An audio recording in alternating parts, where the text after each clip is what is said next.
Hi guys! Merry Christmas sa ating lahat, lalong-lalo na sa pamilya namin sa Pilipinas, at dito sa Saudi Arabia, sa lahat ng mga OFW. Merry Christmas! Malayo man kami sa aming mga pamilya, so alam naman natin na wala tayong choice, 'di ba? Merry Christmas to all of you guys. So yan, lahat kami pinatawag kami ng reception. Merong ibinabot sa amin ng mga papel na may candy. So, sobrang nako-conscious kami, parang nako-confuse, ano ba yan? Kung ano yung nakasulat doon sa papel. So, One, two, binigyan kami three. isa-isa ng aming mga model. And, ayun, lahat kami nakakasama kami lahat. Sobrang tuwa na lahat. Or, bakit ba? Nga ba, bakit?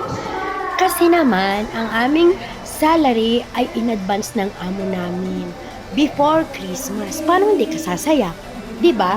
Although siguro hindi na siya abot sa Pinas kasi baka sarado na ang mga padalahan. Pero kung bank to bank ka naman, wala namang problema, 'di ba? O kita mo naman ang saya ng mga Pinoy. Ang sasaya namin. Thank you so much. This is the first time of my life na masyadong maaga ang sweldo kasi nga Pasko. Thank you so much, Madam. Sobrang hinipo ni Lord ang iyong puso na busila.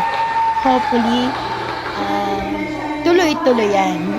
Thank you kay Lord kasi binigyan kami ng magandang blessing.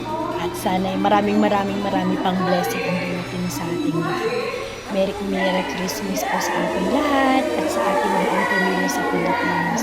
Sa lahat ng OFW, Merry Christmas. Thank you so much, Madam, sa maagang salary. O sana mayroon kaming papasko.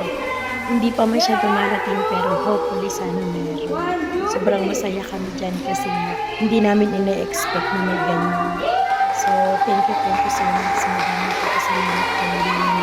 Napakasalamat ako kasi napakaganda ng idea. Thank you so much!